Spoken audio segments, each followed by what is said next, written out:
अध्याय। एवा गार्डनर 1 साल से अधिक समय से गायन का अध्ययन कर रही थी। शीट संगीत लिखना केवल बुनियादी कौशल था। रुद्र ने राग और गीत रिकॉर्ड करने के लिए इसे 2 बार गाया। अवा, इसे गाने की कोशिश करो, रुद्र ने कहा। एवा गार्डनर ने शीट संगीत पकड़ा और गाने की कोशिश की। अवा का पहला प्रयास थोड़ा कमजोर था, लेकिन उसकी आवाज और गायन क्षमता रुद्र की तुलना में कहीं अधिक मजबूत थी। वह गाने के सार को पकड़ने में कामयाब रही। अवा, इस गीत का सार अलौकिक और दूर है, जैसे कि आवाज आकाश से आती है। रुद्र ने गीत के मूड को अवा गार्डनर को समझाया। अवा ने सिर हिलाया। उसने खुद को स्थिर किया और फिर से गाया। इस बार उसकी आवाज में स्पष्ट रूप से वह अलौकिक गुण था। अवा की आवाज वास्तव में प्रतिभाशाली खूबसूरती से मनमोहक थी और आपके कानों को कसकर पकड़ सकती थी। इस बार अवा कहीं अधिक कुशल थी। प्रदर्शन के दौरान वह मुश्किल से ही रुकी। जब गीत समाप्त हुआ तो रुद्र अपने आनंद से जागे और उन्होंने अपनी आंखें खोली। इतनी सुंदर आवाज, और उसने पहले कभी भी इसे ठीक से संजोकर नहीं रखा था। उसने अधिक सावधान रहने और उसे चोट न पहुंचाने का संकल्प लिया। अवा ने गाना समाप्त करने के बाद रुद्र की ओर उत्साह से देखा। मुझे वास्तव में यह गाना पसंद है। यह बहुत सुंदर है। जब मैं गाता हूं तो मुझे ऐसा लगता है जैसे मैं फूलों के रंग बिरंगे समुद्र में घूम रहा हूं। बहुत आरामदायक। किसी भी गाने ने मुझे कभी ऐसा महसूस नहीं कराया। अवा ने तीसरी बार गाना गाया। उसे गाने में आनंद आता था और दूसरों को उसका गाना सुनना और भी अधिक आनंद देता था। अवा, मेरे साथ आओ, रुद्र ने अवा को बाहर निकाला। हम कहाँ जा रहे हैं? रुद्र ने कहा। फिल्म कंपनी के पास एक रिकॉर्डिंग स्टूडियो है। चलो गाना रिकॉर्ड करते हैं, लेकिन अब कोई संगीत नहीं है। यह ठीक है। फिल्म कंपनी के पास पहले से ही इंतजाम करता है। वे इसे संभाल लेंगे। नूह एक बड़ी कंपनी थी और हर फिल्म को संगीत व्यवस्था की आवश्यकता होती थी, जिससे स्वाभाविक रूप से कई प्रतिभाओं को रोजगार मिलता था। कई लोग व्यवस्था कक्ष में काम कर रहे थे, स्वतंत्र फिल्मों के लिए संगीत तैयार कर रहे थे। नूह ने खुद फिल्में नहीं बनाई, इसलिए खुद को बनाए रखने के लिए उन्होंने कुछ स्वतंत्र फिल्म कंपनियों से काम लेने पर भरोसा किया। पर्यवेक्षक जेसन ने खड़े होकर रुद्र का अभिवादन किया जब उसने उसे व्यवस्था कक्ष में प्रवेश करते देखा। सहायक रुद्र, आप यहाँ हमारे व्यवस्था कक्ष में क्यों हैं? मुझे किसी चीज में आपकी मदद चाहिए, रुद्र ने मुस्कुराते हुए कहा। क्या यह नई फिल्म के संगीत के बारे में है? जेसन ने पूछा। खबर तेजी से फैल गई और आने वाली नई फिल्म की जानकारी शायद पूरी कंपनी को हो गई। नहीं, यह एक नया गाना है। कृपया इसके लिए एक संगत की व्यवस्था करें। रुद्र ने शीट संगीत उसे सौंप दिया। पर्यवेक्षक जेसन को इसे देखने के बाद दिलचस्पी हुई। वह पियानो के पास गया, शीट संगीत बजाया और साथ में गुनगुनाया। जेसन ने कहा, यह अच्छा लगता है। मुझे किसी से इसे गाने दीजिए। रुद्र ने एवा गार्डनर को आगे बढ़ाते हुए कहा, किसी को ढूंढने की जरूरत नहीं है। मेरे पास यहाँ एक गायक है। आवाज सबके सुनने के लिए इसे फिर से गाओ। कई स्टाफ सदस्यों ने जो कर रहे थे उसे रोक दिया और खूबसूरत महिला की ओर देखा। अवा ने पहले भी कई बार गाना गाया था, इसलिए इस बार उसने अधिक आराम से गाया। उसकी अद्भुत आवाज कमरे में गूंज उठी, जिसने तुरंत व्यवस्था करने वालों को आकर्षित कर लिया। उन्हें लगा कि इस लड़की की आवाज वाकई बहुत अच्छी है। सहायक रुद्र ने उसे कहाँ पाया? पर्यवेक्षक जेसन ने कुछ वाक्य सुनने के बाद तुरंत प्रतिक्रिया व्यक्त की और पियानो पर साथ देना शुरू कर दिया। संगत के साथ सभी को लगा कि गाना और भी अधिक आकर्षक है। वे तुरंत ही संगीत में डूब गए और गहरे नशे में डूब गए। गाना खत्म हुआ। आखिरकार लोगों को होश आया। यह बहुत सुंदर है। मुझे ऐसा लगता है कि यह मेरे जीवन में सुने गए सबसे सुंदर गीतों में से एक है। यह स्वर्गीय है। मेलोडी के कुछ हिस्से स्कॉटिश लोकगीत की याद दिलाते हैं, लेकिन एक अंतर है। यह अधिक आकर्षक और मनमोहक है। मुझे यकीन है कि मैंने यह गाना पहले कभी नहीं सुना है। मिस, क्या आपने यह गाना बनाया है? नहीं, यह रुद्र द्वारा बनाया गया था। जेसन स्तब्ध था। कमरे में मौजूद हर कोई स्तब्ध रह गया। पता चला कि सहायक रुद्र ने ही इसकी रचना की थी। किसी को उम्मीद नहीं थी कि सहायक रुद्र इतना उत्कृष्ट गीतकार होगा, इतना सुंदर गीत लिखने में सक्षम होगा। किसी ने मन ही मन सोचा, इसमें कोई आश्चर्य नहीं कि रुद्र के सहायक को इतनी कम उम्र में अध्यक्ष का सहायक नियुक्त किया गया। रुद्र ने जिस नई फिल्म की योजना बनाई है, उसने पहले ही पूरी कंपनी को जीवंत कर दिया है और अब यह पता चला है कि वह गाने भी लिख सकता है। कुछ लोगों को यह भी आश्चर्य हुआ कि क्या बॉस उन्हें महाप्रबंधक के रूप में तैयार करने की तैयारी कर रहे होंगे। रुद्र ने पर्यवेक्षक जेसन की ओर देखा। जेसन, क्या आप संगत की व्यवस्था करने में मेरी मदद कर सकते हैं? यह गाना नई फिल्म की थीम के लिए है। बेशक, जेसन तुरंत सहमत हो गया। इस तरह के संगीत की व्यवस्था करने में सक्षम होने के कारण उन्हें सम्मानित महसूस हुआ। शायद यह एक ऐसा क्लासिक होगा जिसे आने वाली पीढ़ियां याद रखेंगी और उनका नाम भी याद रखा जाएगा। रुद्र ने कहा, संगत की व्यवस्था करने के बाद मुझे अवा के साथ इस गीत को रिकॉर्ड करने के लिए आपकी मदद की आवश्यकता होगी। कोई बात नहीं। वैसे क्या मैं पूछ सकता हूँ कि इस गाने का नाम क्या है? बेंसन ने पूछा। इसे स्कारबोरो मेला कहा जाता है। घर वापस जाते समय अवा बहुत उत्साहित थी। आज उन्हें मुख्य अभिनेत्री की भूमिका मिली और फिल्म का थीम गीत गाने का अवसर भी मिला। ये ऐसी चीजें थी जिनके बारे में उसने सपने देखे थे, लेकिन उसने कभी नहीं सोचा था कि वह इन्हें हकीकत में अनुभव करेगी। यह सब बहुत जादुई था। ट्रैफिक को प्रवाहित होते देख अवा ने गाना गुनगुनाया और फिर अचानक रुद्र की ओर देखा। रुद्र, मुझे पता है कि गीत में उल्लिखित अजमोद, ऋषि, रोज मेरी और थाइम सभी फूल हैं। क्या कोई प्रतीकवाद है? रुद्र ने कहा, ये फूल प्यार, ताकत, वफादारी और साहस की मिठास का प्रतिनिधित्व करते हैं। एवा गार्डनर की आंखें स्वप्निल हो गईं। थोड़ी देर बाद उसने सांस छोड़ी और कहा, अब मैं समझ गई। गीत के बोल मुझे और भी सुंदर लग रहे हैं। ओह, वैसे व्यवस्था करने वालों में से एक रुद्र ने उल्लेख किया है कि उसने गीत में युद्ध विरोधी भावनाओं का पता लगाया है।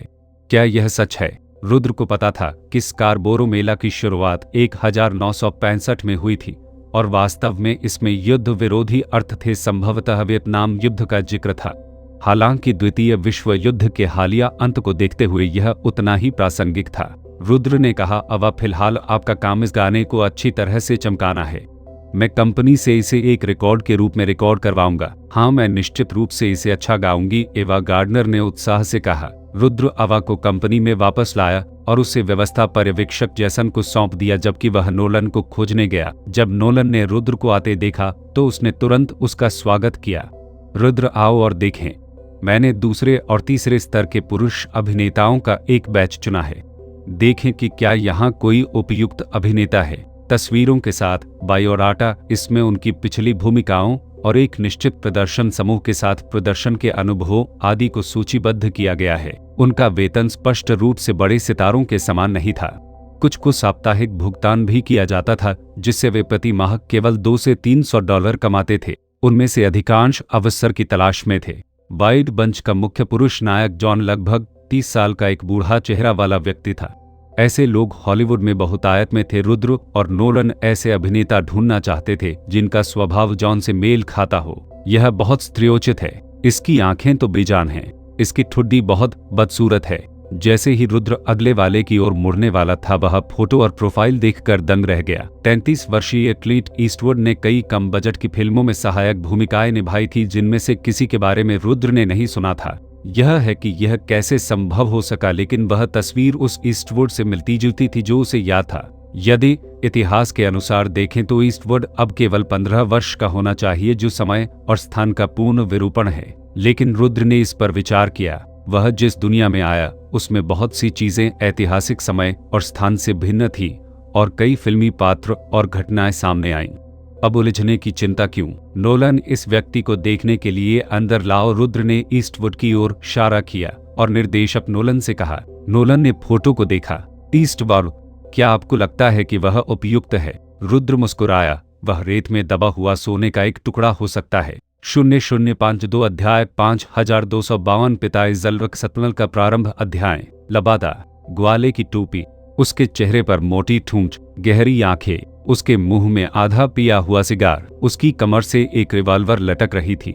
जंगलीपन और लापरवाही का आभास तुरंत स्पष्ट हो गया। नोलन काफी देर तक ईस्टवुड के चारों ओर चक्कर लगाता रहा, उसे ऊपर से नीचे तक देखता रहा और अंत में कुछ उत्साह के साथ रुद्र की ओर मुड़ा और कहा, रुद्र, मुझे उसके बारे में एहसास हो रहा है। रुद्र ने ईस्टवुड की ओर देखा और पूछा, क्या आपने किसी ब्रोकरेज कंपनी के साथ अनुबंध किया है? मेरे पास पहले भी था, लेकिन पहले 2 वर्षों की समाप्ति के बाद मैंने दोबारा हस्ताक्षर नहीं किए। ईस्टवुड ने उत्तर दिया, क्या आप मेरी एजेंसी के साथ अनुबंध पर हस्ताक्षर करना चाहेंगे? इस फिल्म का नायक आपका होगा। रुद्र ने प्रस्ताव रखा। मैं इच्छुक हूँ। ईस्टवुड बिना किसी हिचकिचाहट के सहमत हुए। वह इस तरह के अवसर की प्रतीक्षा में 10 वर्षों से सहायक भूमिकाएं निभा रहे थे। अब जब उनके सामने एक प्रमुख भूमिका प्रस्तुत की गई तो उन्होंने इसे हासिल करने के लिए दृढ़ संकल्प किया, चाहे कुछ भी हो। रुद्र की एजेंसी द्वारा दी गई शर्तें अच्छी थी। 70/30 विभाजन, जिसमें कंपनी 70 लेती थी और व्यक्ति 30 लेता था। यह उनके पिछले अनुबंध की तुलना में 10 सुधार था और ईस्टवुड ने खुशी से हस्ताक्षर किए। रुद्र भी प्रसन्न हुआ, उसने भविष्य के सितारे को सुरक्षित करने की उम्मीद नहीं की थी। यह सौदा निश्चित रूप से एक सुरक्षित और लाभदायक निवेश था, शायद लाभदायक भी। मुख्य अभिनेता की पुष्टि हो जाने से सहायक भूमिकाओं का चयन आसान हो गया। रुद्र ने अब इन निर्णयों में हस्तक्षेप नहीं किया और उन सभी को निर्देशक नोलन पर छोड़ दिया। इसके बाद रुद्र अवा को देखने के लिए रिकॉर्डिंग स्टूडियो में गया। वह और संगीतकार व्यस्त थे। रिकॉर्डिंग को अंतिम रूप देने में संभवतः कुछ और दिन लगेंगे। ऑफिस लौटने पर अचानक फोन की घंटी बजी। इसका जवाब देते हुए वह दूसरी तरफ से ऋषि की आवाज सुनकर हैरान रह गए। रुद्र फिल्म कंपनी में आए और अपने भाइयों को अपनी संपर्क जानकारी बताई ताकि आपातकालीन स्थिति में वे उन्हें बुला सके। क्या हुआ ऋषि? रुद्र ने पूछा। रुद्र, मैं चाहता हूं कि तुम किसी से मिलो। क्या आपको मेजर जेम्स लांसर याद है? रुद्र गाड़ी से खिलौना फैक्ट्री की ओर चला गया। आवास के रूप में काम करने के लिए कारखाने की सफाई कर दी गई थी। प्रवेश द्वार पर एक नया चिन्ह HD सिक्योरिटी कंपनी लिखा हुआ है। इस दौरान हेनरी मैथ्यूज और अन्य लोग धीरे धीरे अपने कई पूर्व साथियों का पता लगा रहे थे। इस अवधि के दौरान रुद्र एक बार उनसे मिलने में कामयाब रहे थे और अब उन सभी को यहीं रहने की व्यवस्था की गई थी। बैठक कक्ष के अंदर रुद्र ने ऋषि को झुर्रीदार सूट और हल्की दाढ़ी पहने कुछ हद तक सुस्त मध्यम आयु वर्ग के व्यक्ति के साथ बातचीत करते देखा। जो चीज सबसे अलग दिखी वह थी उसके एक पैर की जगह लगी लकड़ी की छड़ी। जाहिर है यह एक कृत्रिम अंग था। वर्षों बीत जाने के बावजूद रुद्र ने तुरंत ही अपने सामने मौजूद व्यक्ति major James Lancer marine corps operation staff को पहचान लिया। रुद्र की स्मृति 1942 में ताज़ा हो गई। गुआडल कैनाल की लड़ाई के दौरान ऑपरेशन स्टाफ ऑफिसर के रूप में सेवारत मेजर लांसर मरीन बटालियन के साथ सैन्य अभियान में लगे हुए थे जब लैंडिंग के तुरंत बाद उन्हें घात का सामना करना पड़ा। जापानी तोपखाने द्वारा उन पर भारी बमबारी की गई जिसके परिणाम स्वरूप कई लोग हताहत हुए। गोलाबारी में मेजर लांसर का एक पैर टूट गया। उस समय रुद्र मेजर लांसर से कुछ ही दूरी पर एक स्क्वाड लीडर थे। तोपखाने की आग के बावजूद रुद्र ने बहादुरी से पास आकर लांसर को बाहर खींच लिया। ऋषि और अन्य लोगों ने उसे युद्ध के मैदान से दूर ले जाने में मदद की। तब से रुद्र ने मेजर लांसर को फिर कभी नहीं देखा। पलक झपकते ही 3 साल बीत गए। रुद्र कमरे में चला गया और मेजर लांसर के सामने खड़ा हो गया।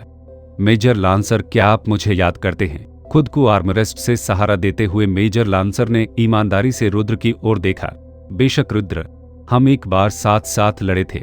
जब मेरी जान एक गोले में गिर गई थी तो वह आप ही थे जिसने मुझे युद्ध के मैदान से बाहर ले जाने के लिए टीम का नेतृत्व किया था। इन वर्षों में आप कैसे रहे? उनके बैठने के बाद रुद्र ने पूछा। मेजर लांसर थोड़ा झिझके सिर हिलाते हुए, आपको यह बताने में सक्षम होना चाहिए चीजें अच्छी नहीं हैं। घायल होने के बाद मुझे एक फील्ड अस्पताल भेजा गया और ठीक होने में कई महीने लग गए। लेकिन एक पैर खोने का मतलब था कि मैं कभी भी यूनिट में वापस नहीं लौट सका। सेवानिवृत्त होने और घर लौटने के बाद जीवन ने मुझे एक और भारी झटका दिया। मेरी अनुपस्थिति के दौरान मेरी पत्नी को एक प्रेमी मिल गया था और जब उसने मेरी विकलांगता देखी तो उसने मुझसे तलाक लेने पर जोर दिया। मैंने रिश्ते को बचाने की कोशिश की लेकिन कोई फायदा नहीं हुआ। अंत में वह हमारे 2 बच्चों के साथ चली गई। मैंने एक पैर खो दिया था और मैं नियमित काम नहीं कर सकता था, यहाँ तक कि किसी कारखाने में भी नहीं। आखिरकार मुझे एक दोस्त की सिफारिश के माध्यम से गोदाम कीपर की नौकरी मिल गई। उस फैक्ट्री में मेरी मुलाकात टॉमी नाम के एक अन्य व्यक्ति से हुई जिसने मरीन कॉर्प्स में काम किया था। वह कुछ दिन पहले मेरे पास आया और कहा कि एक दोस्त ने उसे केवल सैन्य दिग्गजों की भर्ती के लिए लॉस एंजेलिस आने के लिए कहा है। मेजर, मैं मानता हूं कि आप जानते हैं कि हम क्या कर रहे हैं। क्या आप शामिल होने के लिए तैयार हैं? तलाक के बाद मुझे अपने बच्चों से मिलने का अधिकार हासिल करने के लिए हर महीने बाल सहायता का भुगतान करना पड़ता था। पैसे दिए बिना मुझे उनसे मिलने का अधिकार भी नहीं होता। मैं उनसे बहुत प्यार करता हूं। इस समय लांसर ने जोर से अपने दांत पीस लिए। मैं उनके बच्चों के लिए पर्याप्त भरण पोषण प्रदान करने के लिए पैसे कमाना चाहता हूं और यहां तक कि उन्हें एक बेहतर जीवन भी देना चाहता हूं। मैं एक पिता होने की गरिमा को पुनः प्राप्त करना चाहता हूं। मुझे किसी और चीज की परवाह नहीं है। लांसर ने रुद्र की ओर देखा और कहा, रुद्र, क्या मैं तुमसे एक मदद मांग सकता हूं? मेरे पास अभी पर्याप्त पैसे नहीं हैं। मैं अपने बच्चों को एक निजी स्कूल में भेजकर उन्हें बेहतर भविष्य देना चाहता हूं।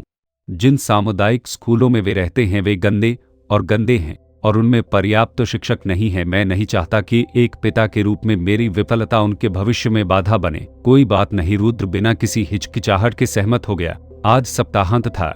ऋषि लांसर को पुराने शहर जिले तक ले गए। वे एक छोटे से आंगन के सामने रुक गए। लांसर ने आज जानबूझकर शेव की थी और फिट सूट पहनकर खुद को साफ किया था। वह कुल मिलाकर काफी बेहतर दिख रहा था। ऋषि कृपया एक क्षण यहीं रुकें। तुम अंदर जाओ, मैं कार में रेडियो सुनूंगा। ऋषि मुस्कुराए। लांसर अपने बच्चों के लिए उपहार लेकर कार से बाहर निकला।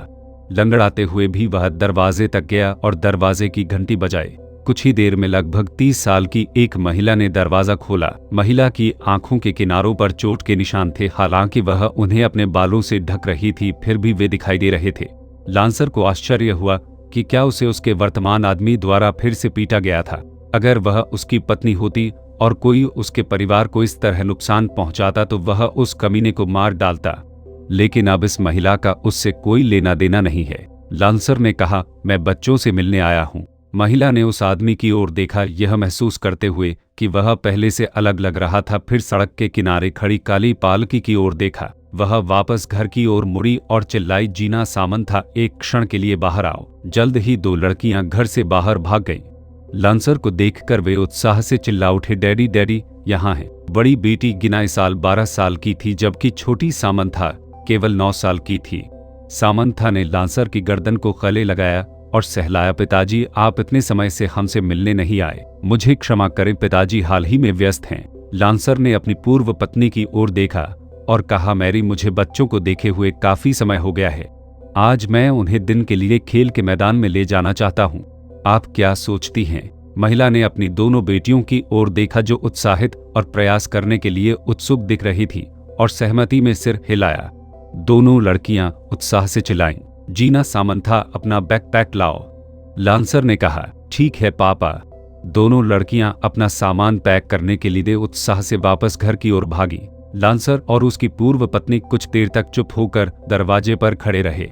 अंत में महिला ने लांसर की ओर देखा और पूछा, लांसर क्या आप बच्चे के लिए सहायता राशि लाए हैं? मैंने किया। लांसर ने अपनी जेब से $200 निकाले और महिला को दिए, जिसने तुरंत इसे ले लिया और अपने हाथ में पकड़ लिया। मैरी मैं आपसे कुछ चर्चा करना चाहता हूँ। मैं बच्चों को एक निजी बोर्डिंग स्कूल में भेजना चाहता हूँ, लांसर ने कहा। एक निजी स्कूल? एक महंगे निजी स्कूल के लिए आपको पैसे कहाँ से मिलेंगे? मैरी ने भौहें चढ़ा ली। मैं खर्च उठाऊंगा। अच्छा ठीक है, क्या मिस्टर लांसर ने इसे अमीर बना दिया है? घर के अंदर से एक मजाकिया आवाज आई। कुछ ही समय बाद एक पतला आदमी बाहर चला गया, मैरी के पास खड़ा हो गया और उसके कंधे पर अपना हाथ रखा। उसके चेहरे पर एक व्यंग्यपूर्ण मुस्कान थी जब उसने लांसर की ओर देखा। उन्हें एक निजी स्कूल में भेज रहा हूं। क्या आप जानते हैं कि इसकी लागत कितनी है? केवल अपने गोदाम की नौकरी के साथ क्या आप इसे वहन कर सकते हैं? यदि आप अब वास्तव में अमीर हैं तो बच्चे का समर्थन क्यों नहीं बढ़ाते? दोनों बच्चे बड़े हो रहे हैं और खर्च बढ़ रहे हैं। अब उनकी परवरिश के लिए अधिक भुगतान करने का समय आ गया है। 0053 अध्याय 5353 तई मैदसतमल का प्रारंभ अध्याय। लांसर ने अपने सामने मुस्कुराते हुए आदमी की ओर देखा। उसकी भौहें सिकुड़ गईं। हर महीने उनके वेतन का अधिकांश हिस्सा उनके 2 बच्चों के भरण पोषण में चला जाता था, जिससे उनके पास निजी खर्चों की बेहद कमी हो जाती थी। वह जानता था कि इस पैसे का अधिकतर उपयोग इसी बेवकूफ ने किया होगा, लेकिन बच्चों की खातिर लांसर ने सब कुछ सहा। वह सिर्फ अपने बच्चों को एक सभ्य जीवन वातावरण प्रदान करना चाहता था। अब जब उसके पास बेहतर नौकरी थी तो वह कुछ बदलाव करना चाहता था। लांसर ने कहा, बच्चों को बेहतर शिक्षा की जरूरत है। उन्हें निजी स्कूल में भेजने से उनके भविष्य के लिए सीखने का अच्छा माहौल मिलेगा। बच्चे का समर्थन मुख्य रूप से रहने, शिक्षा और चिकित्सा खर्चों के लिए है। अब से मैं इस पैसे को अलग से संभालूंगा और जो सहमति हुई है उससे कम प्रदान नहीं करूंगा। लांसर की ओर उदासीनता से देखते हुए उस व्यक्ति ने कहा, तो आपका मतलब है कि आप अब बच्चों के लिए सहायता राशि का भुगतान नहीं करना चाहते हैं? ठीक है, अगर ऐसा मामला है तो मैं उन्हें दूसरे स्कूल में स्थानांतरित करने के लिए सहमत नहीं होऊंगा। यदि आप भविष्य में बच्चों से मिलने जाना चाहते हैं तो यह हमारी सुविधा पर निर्भर करेगा। उनके लिए लांसर एक दीर्घकालिक भोजन टिकट था। अब वह पैसे लेना बंद करने पर कैसे सहमत हो सकता था? केवल लांसर की पूर्व पत्नी मैरी कुछ कहना चाहती थी, लेकिन जैसे ही उसने उस आदमी का नाम लिया वह उग्र होकर उसकी ओर मुड़ गई। चुप रहो, यहाँ तुम्हारी कोई बात नहीं है। मैरी कांप उठी और तुरंत चुप हो गई। अंदर वापस जाओ, उस आदमी ने उसे डांटा। मैरी ने लांसर की ओर देखा और फिर वापस घर की ओर मुड़ गई। लांसर ने ठंडे भाव से अपनी मुट्ठियां भींची। 19 साल की उम्र में उन्हें मैरी से प्यार हो गया और उन्होंने मैरी से शादी कर ली। पहले तो वे खुश थे, लेकिन बाद में 2 बच्चे होने के बाद द्वितीय विश्व युद्ध छिड़ने पर वह सेना में शामिल हो गए। अपनी विश्वविद्यालय शिक्षा के कारण वह शीघ्र ही रैंकों में ऊपर चढ़ गए। उस समय वह और मैरी हर महीने एक दूसरे को पत्र लिखते थे और अब भी बहुत स्नेही थे। उसने कभी नहीं सोचा था कि जिस महिला से वह प्यार करता था वह अंततः अकेलेपन के कारण उनकी शादी को धोखा देगी। वह उससे नाराज था, लेकिन भले ही वह अब उसे प्यार नहीं करता था, मैरी को उसकी वर्तमान स्थिति में देखकर लांसर को अभी भी दुख हुआ। मैरी के जाने के बाद कैरोल ने लांसर को कठोरता से देखा और अमित्र स्वर में उस पर उंगली उठाई। यदि आप चाहते हैं कि वे अच्छी तरह से रहें तो बच्चों को अधिक सहायता प्रदान करें। हमारे पास उनकी देखभाल है और आपको संभालने के लिए हमारे पास बहुत सारे तरीके हैं। एक खड़ी पालकी की खिड़की खुली। ऋषि ने अपनी एक आंख से अहंकारी हंसी वाले झटके को उदासीनता से देखा। उसका दाहिना हाथ उसकी रिवॉल्वर की ओर बढ़ा। उसने उनकी बातचीत स्पष्ट रूप से सुनी थी और उसे बुरा लगा। उसी समय 2 लड़कियां घर से बाहर भागी। प्रत्येक के पास एक छोटा बैग था। पिताजी, हम जाने के लिए तैयार हैं। क्या हम अब जा सकते हैं? लांसर ने जाने की तैयारी करते हुए अपनी बेटियों का हाथ थाम लिया। कैरोल ने दोनों लड़कियों की ओर देखा और मुस्कुराते हुए कहा, जीना सामंथा, क्या तुम अंकल कैरोल को अलविदा नहीं कहने जा रही हो? दोनों लड़कियां कांप उठी। कैरोल की ओर कुछ भयभीत लग रही थी। अलविदा अंकल कैरोल। कैरोल ने भौहें उठाईं और कहा, हे अलविदा, मजे करो और जल्दी घर आना याद रखना। लांसर अपनी बेटियों को कार की ओर ले गया। ऋषि ने अपनी जेब से हाथ निकाला, कार से बाहर निकला और पिछला दरवाजा खोला। जीना सामंथा, यह अंकल ऋषि हैं। लांसर ने धीरे से अपनी बेटियों से कहा। हेलो अंकल ऋषि। दोनों लड़कियों ने विनम्रता से अभिवादन किया। नमस्ते। ऋषि ने दोनों लड़कियों का सामना किया। उनके चेहरे पर एक दुर्लभ मुस्कान दिखाई दी। दोनों लड़कियां लांसर के दोनों ओर बैठकर कार में चढ़ गईं। ऋषि ने उनके लिए कार का दरवाजा बंद कर दिया और दरवाजे पर खड़ी कैरोल पर नजर डाली। उसकी दृष्टि उदासीन, अत्यंत उदासीन थी। पालकी चली गई। कैरल मुस्कुराई और जाने को तैयार हुई। तभी मैरी घर से बाहर आई और उसने कैरल का हाथ पकड़कर विनती की, कैरोल, क्या आप मुझे $100 दे सकते हैं? हमारे पास पैसे नहीं हैं और हमें खाना और जरूरी चीजें खरीदने की जरूरत है। कैरोल ने मैरी को घृणा से देखा। जब वह पहली बार मैरी से मिला तो वह बहुत युवा और सुंदर थी। उसने शानदार कपड़े पहने थे। अब वह एक सामान्य अधेड़ उम्र की महिला की तरह लग रही थी, लेकिन इस झटके ने कभी इस बात पर विचार नहीं किया। मैरी लांसर की देखरेख में आराम और शान से रहती थी। कैरोल के साथ रहने के बाद से उसे न केवल 2 बच्चों की देखभाल और घर का प्रबंधन करना पड़ा, बल्कि पैसे कमाने के तरीके भी खोजने पड़े। वह कैरल से किसी भी वित्तीय सहायता की उम्मीद नहीं कर सकती थी और यहाँ तक कि लांसर द्वारा प्रदान की गई धनराशि भी ज्यादातर उसने ले ली थी। मैरी अब जिस तरह दिखती थी वह पूरी तरह से उसके दुर्व्यवहार का परिणाम था। कैरल ने अपना हाथ हिलाकर मैरी का हाथ दूर धकेल दिया। दफा हो जाओ। क्या लांसर अब अमीर नहीं है? जब वह लड़कियों को वापस लाएगा तो उसे रहने का खर्च मांगना याद रखें, अन्यथा आप इस महीने भूखे रहेंगे। कैरल की ताकत महत्वपूर्ण थी और मैरी को जमीन पर गिरा दिया गया। वह आदमी चला गया। मैरी को पता था कि वह या तो बार या कैसीनो में गया था। अपने वर्तमान जीवन के बारे में सोचते हुए उसकी आंखों में आंसू आ गए और वह सिसकने लगी। उनका एक खुशहाल परिवार था, अब उसकी ये हालत हो गई थी। वह किसे दोष दे सकती है? वह शुरू में इस बेवकूफ की मीठी बातों से धोखा खा गई थी। अब वह अपनी पसंद का परिणाम भुगत रही थी। फिर कभी पीछे मुड़कर नहीं देखा। लांसर अपनी बेटियों को एक मनोरंजन पार्क में ले गया। दोनों लड़कियां काफी समय से बाहर नहीं खेली थी और उनके चेहरे खुशी से भरे हुए थे। निशानेबाजी का खेल खेलते समय दोनों लड़कियां असफल हो गईं। छोटी बेटी सामंथा निराश दिखी और अपने पिता के गले से लिपटते हुए बोली, मुझे वास्तव में वह आलिशान टेडी बियर चाहिए। ऋषि ने सामंथा की ओर देखा। उसने स्टॉल से एक एयर गन उठा ली। बैंग बैंग बैंग बैंग, लगातार 4 शॉट बिना रुके या निशाना लगाए एक के बाद एक लक्ष्य पर लगे। मालिक ने पलकें झपकाईं और ऋषि की ओर देखा, फिर उसे सबसे बड़ा भरवा भालू सौंप दिया। ऋषि ने मुड़कर भालू को सामंथा को सौंप दिया। वाह, सामंथा खुशी से बोली। धन्यवाद अंकल ऋषि। छोटी बच्ची ने खुशी से टेडी बियर को गले लगा लिया। बड़ी बेटी जीना ने भी ऋषि की ओर देखा। क्या तुम्हें भी एक चाहिए? ऋषि ने पूछा। ऋषि का स्वभाव स्वाभाविक रूप से ठंडा था। और वह कम ही लोगों से बातचीत करते थे। नौसैनिकों में भी वह अपने तक ही सीमित रहा।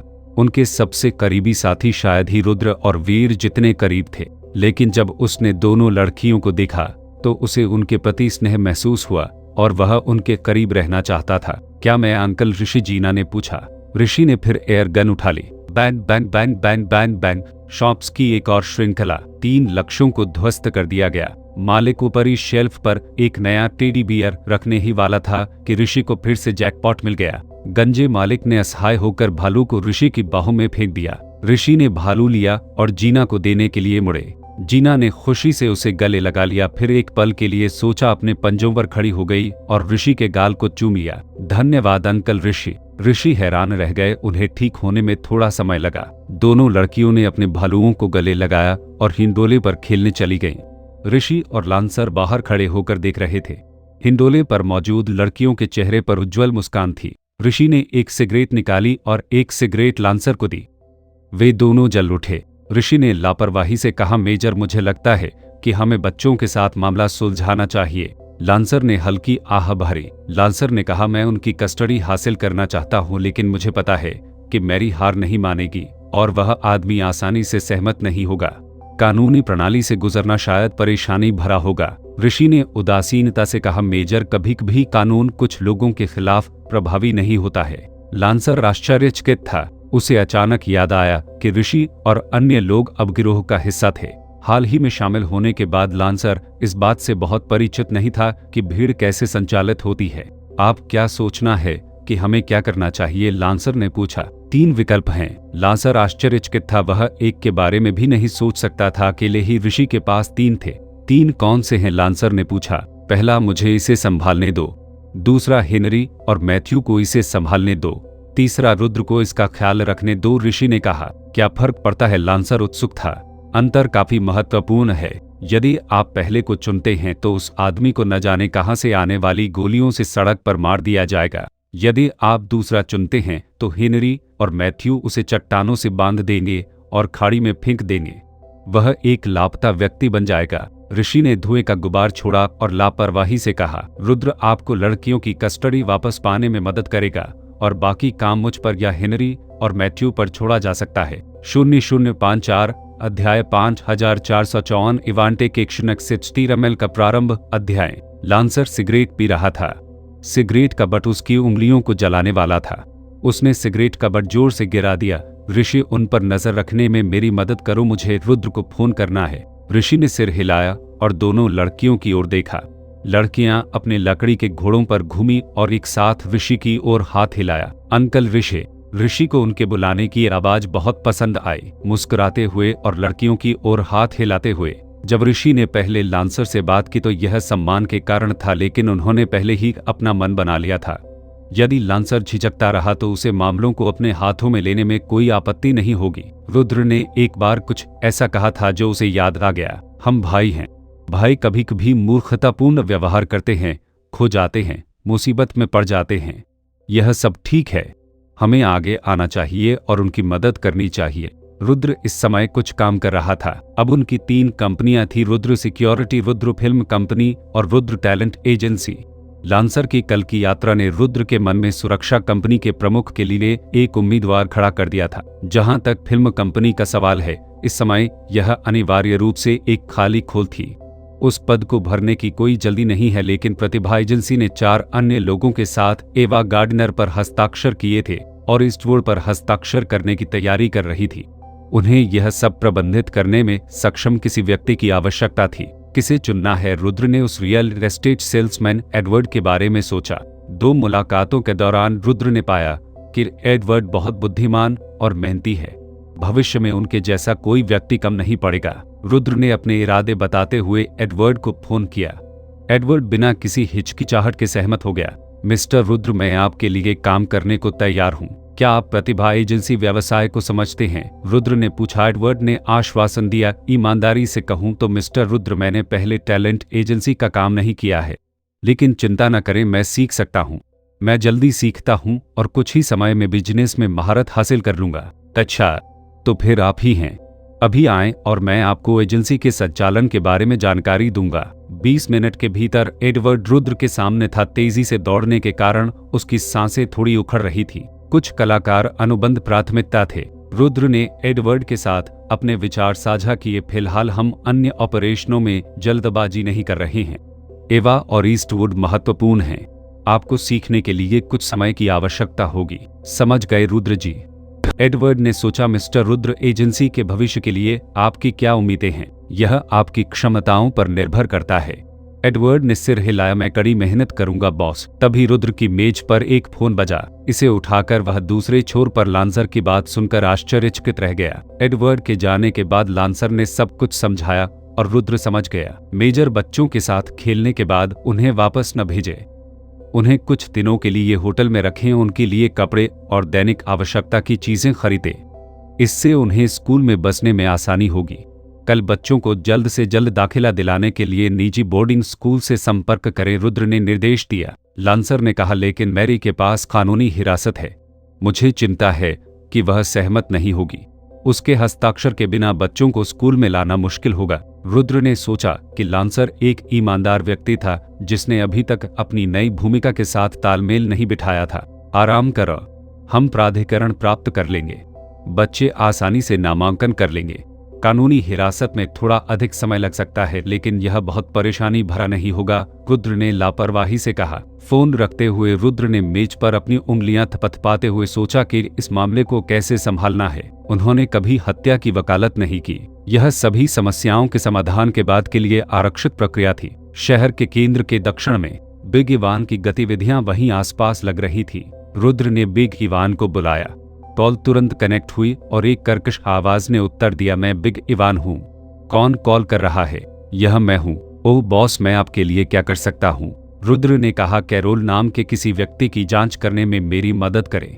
वह डाउनटाउन इलाके में रहता है। समझ गया बॉस, मैं जांच के लिए तुरंत वहां जाऊंगा। कॉल खत्म हुई और आधे घंटे के अंदर रुद्र के ऑफिस का फोन फिर से बज उठा। बॉस, यह इवान है।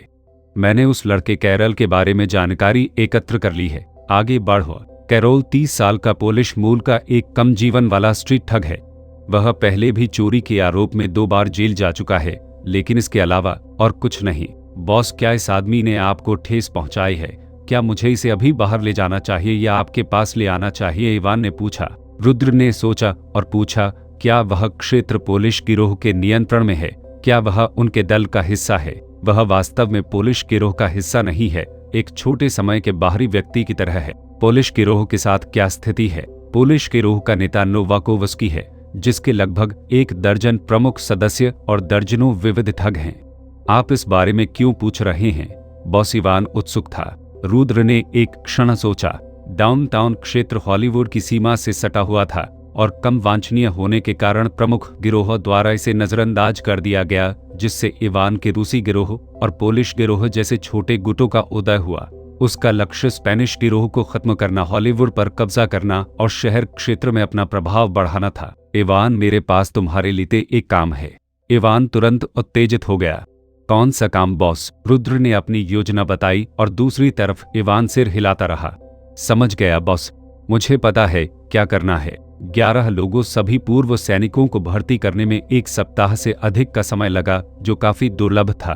लियो, क्रिस नील और अन्य अभी भी बाहर भर्ती कर रहे थे, इसलिए जनशक्ति बढ़ेगी। रुद्र ने कहा, सुरक्षा कंपनी में पूरा दिन प्रशिक्षण उबाऊ है हेनरी। उन्हें बाहर ले जाओ और पोलिश गिरोह से निपटो। मैथ्यू ने उत्साह से अपने हाथ रगड़े। इतने समय से खिलौने की फैक्ट्री में छिपा हुआ था। आखिरकार कुछ कार्रवाई हुई। डाउनटाउन क्षेत्र में अधिक लाभ नहीं मिला और अन्य गिरोहों को इसमें कोई दिलचस्पी नहीं थी। रुद्र भविष्य की स्थिरता और प्रशिक्षण उद्देश्यों के लिए पोलिश गिरोह को निशाना बनाना चाहता था। दूसरे शब्दों में, बेकार हाथ शैतान का काम करते हैं। चूंकि इस मामले में पोलिश गिरोह शामिल था, इसलिए वे दुर्भाग्य से बाहर थे। पोलिश गिरोह वास्तव में निर्दोष था। उनके नाम सुनने के बाद रुद्र को अचानक उनसे निपटने का मन हुआ। फोन रखने के बाद इवान ने अपने कुछ भाइयों को बुलाया। बॉस, रुद्र को हमें एक मिशन पूरा करना है।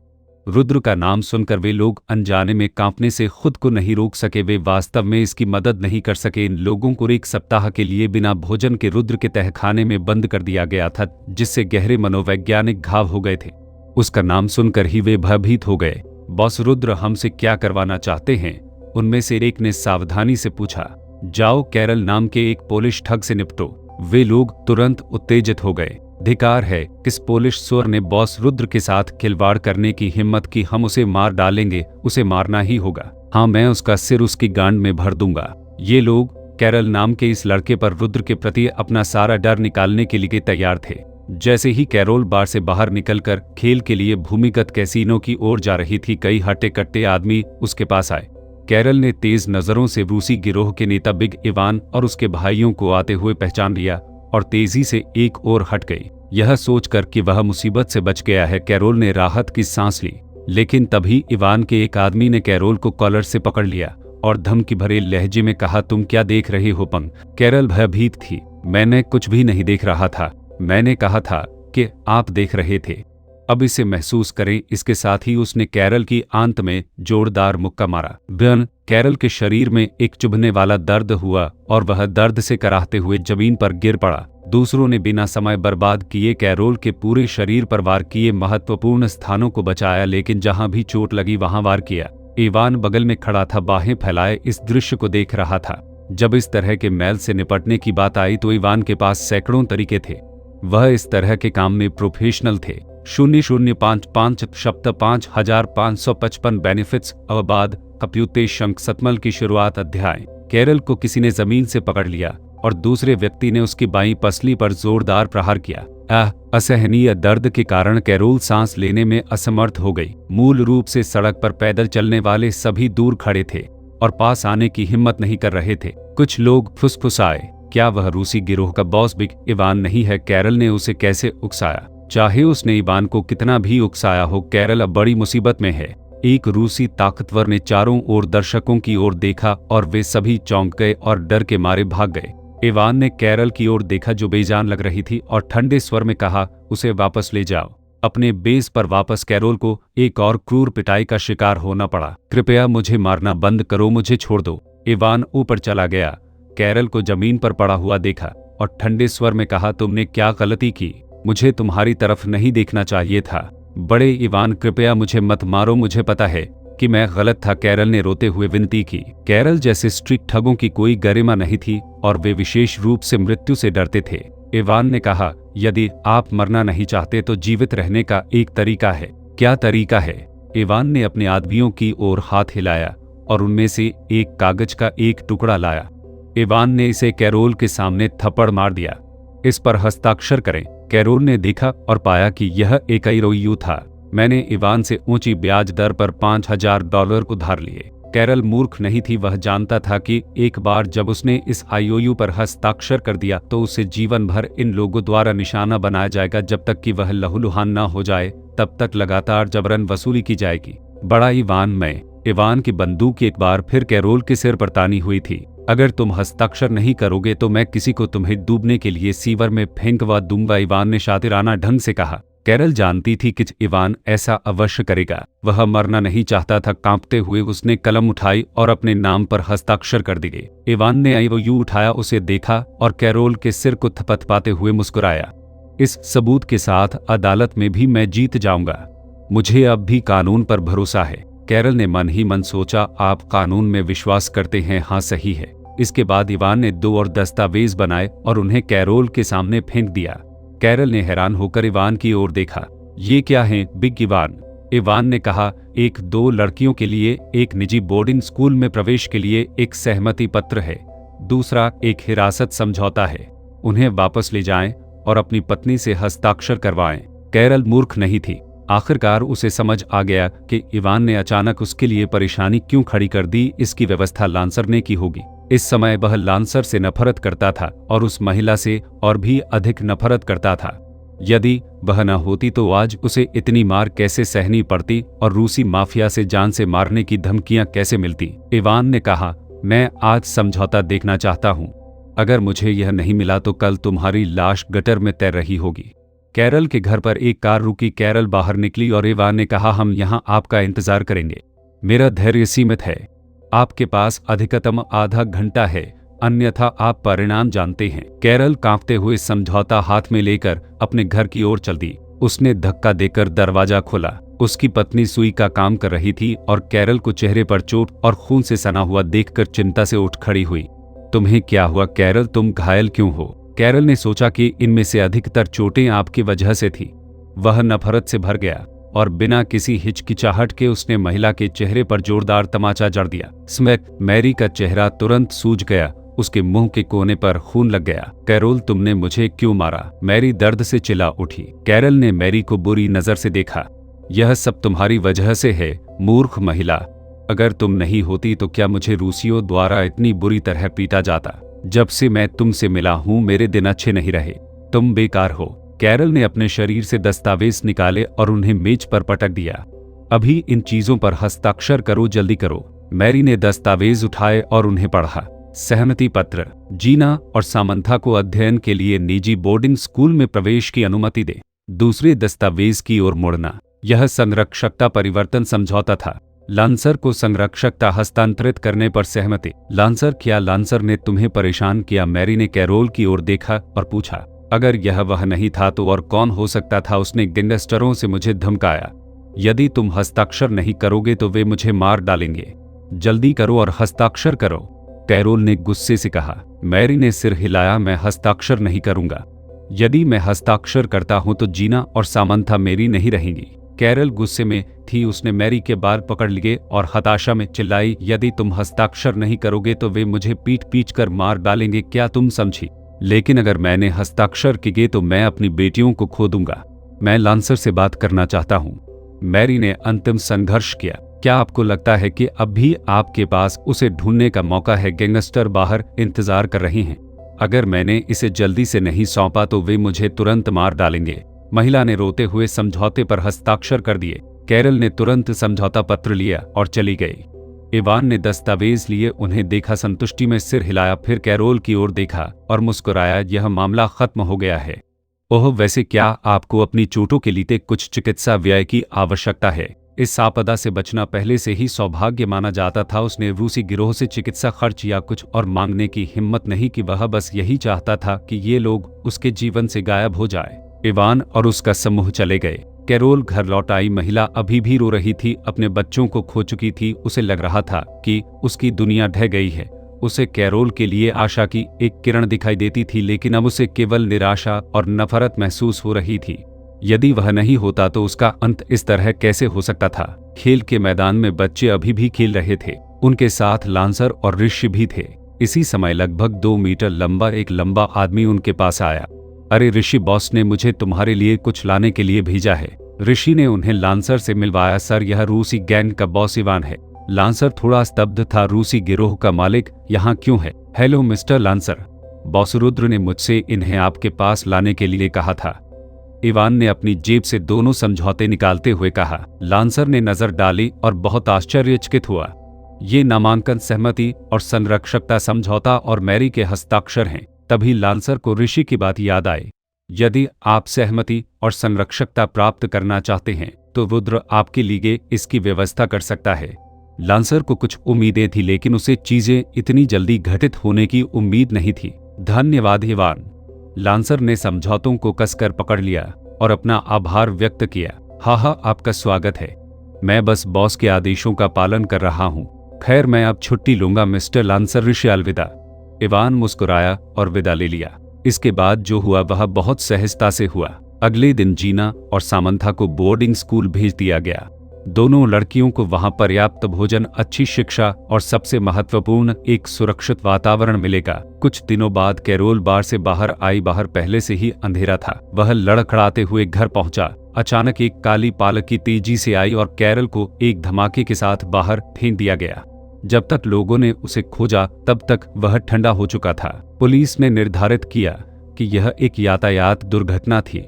दुर्घटना को अंजाम देने वाली कार भाग गई और उसका कोई पता नहीं चल सका। इस युग में निगरानी कैमरे नहीं होते थे। बिल्कुल, कुछ देशों में बाद की पीढ़ियों में भी कम कैमरे थे। जहां तक संदिग्धों की बात है, हालांकि कैरल को कुछ दिन पहले रूसी गिरोह ने पीटा था, लेकिन किसी को भी उन पर संदेह नहीं हुआ, क्योंकि कई लोगों को लगा कि यह काम करने की रूसी शैली नहीं थी। रूसी यह कैसे करेंगे? सिर पर गोली मारना या सड़क पर लोहे की रॉड से पीट पीट कर हत्या करना। कार दुर्घटना के लिए ऐसे विवेकशील तरीकों का इस्तेमाल नहीं करना जिसे रूसी गिरोह अमानवीय मानता था।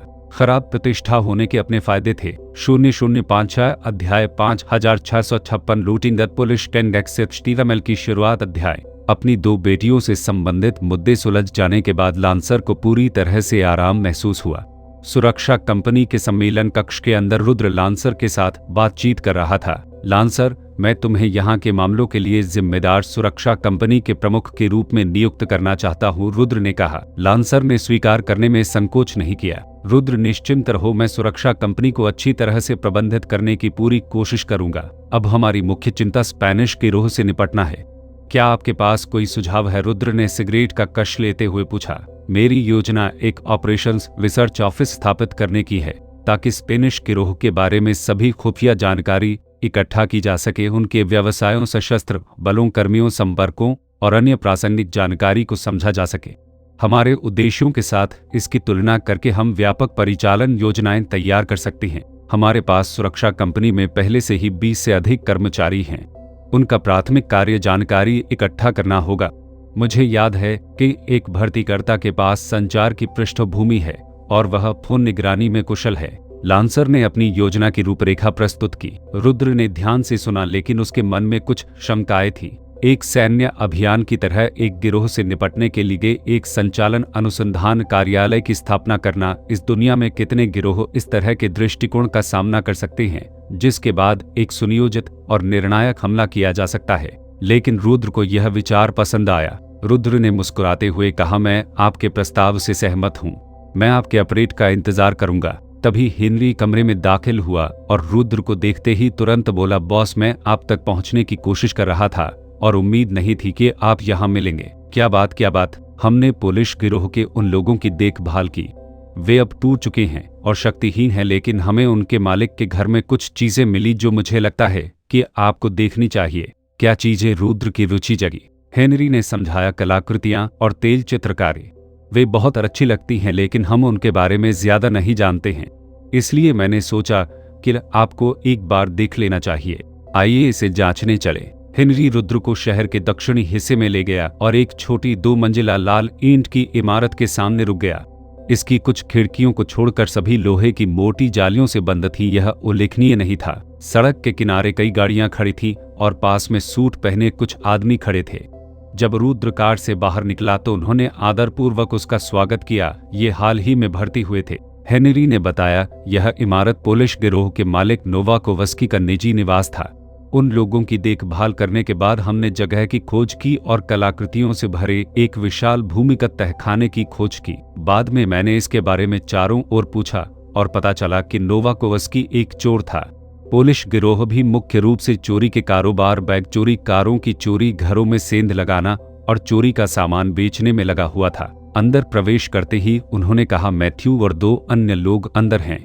उन्हें काफी खजाना मिला। तहखाने का प्रवेश द्वार गुप्त था जो एक शेल्फ के पीछे छिपा हुआ था। एक रास्ता सीधे नीचे की ओर जाता था।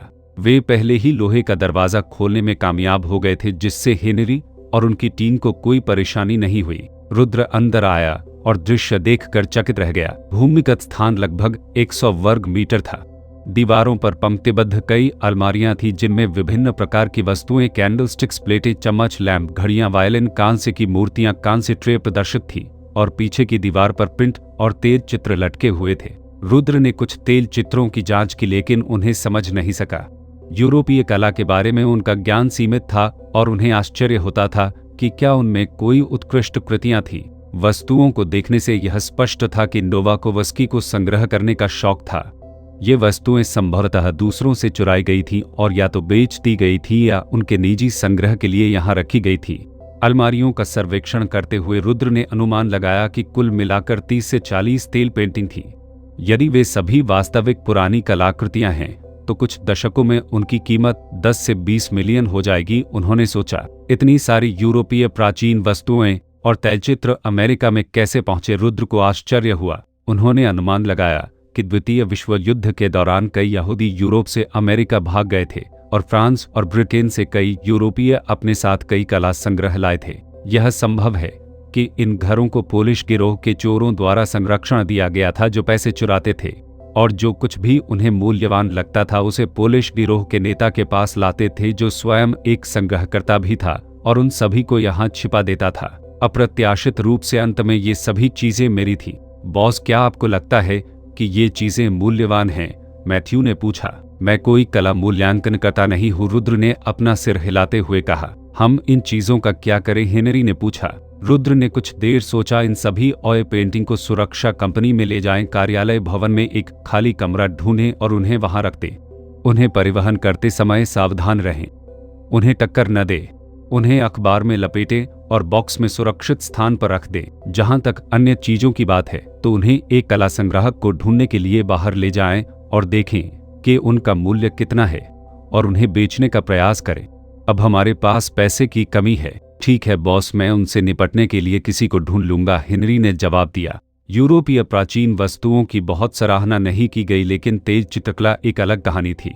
सराहना की संभावना चौंका देने वाली थी। किसी अज्ञात कलाकार द्वारा बनाई गई तेल पेंटिंग उनके जीवन काल के दौरान कुछ डॉलर में बिक सकती है, लेकिन दशकों बाद इसकी कीमत लाखों में हो सकती है। उन तेल चित्रों को सुरक्षा कंपनी में ले जाया गया और वहां संग्रहित किया गया। वे कहीं और की तुलना में अधिक सुरक्षित थे। कोई भी चोर सुरक्षा कंपनी में जाकर दर्जनों नौसैनिकों के सामने सामान चुराने की हिम्मत नहीं करेगा। 2 दिन बाद हेनरी ने रुद्र को सूचना दी। बॉस, आप जो ऑयल पेंटिंग चाहते हैं वे सभी सुरक्षा कंपनी में हैं।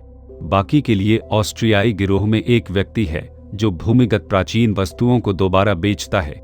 सीन ने उस व्यक्ति को बुलाया और वह $45,000 देने को तैयार था। सब कुछ पैक करके ले जाया गया है।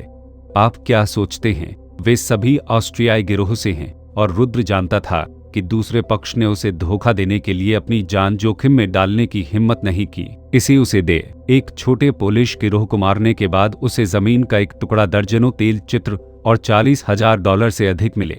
वह पहले से ही परिणाम से बहुत संतुष्ट था। 0057 शब्द 5757 सेकंड। बस सतमल की शुरुआत। अध्याय। वीर को अस्पताल से छुट्टी मिलने वाली थी। 3 महीने तक अस्पताल में रहने के बाद आखिरकार वह ठीक हो गए। रुद्र शॉन और रीड के साथ उसे लेने आया।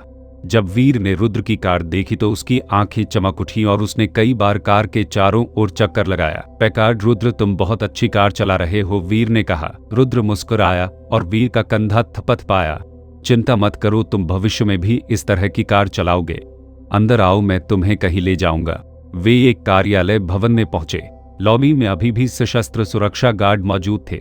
यह कौन सी जगह है? रुद्र वीर ने सावधानी से पूछा। HD सिक्योरिटी कंपनी, रुद्र ने उत्तर दिया। वीर थोड़ा आश्चर्यचकित हुआ। HD सुरक्षा? आपने एक सुरक्षा कंपनी शुरू की? हाँ, यहाँ सभी अनुभवी लोग हैं, उनमें से कई नौसैनिक हैं। हमने अब तक 20 से अधिक लोगों को भर्ती किया है। आओ मैं तुम्हें यहाँ के मैनेजर से मिलवाऊं।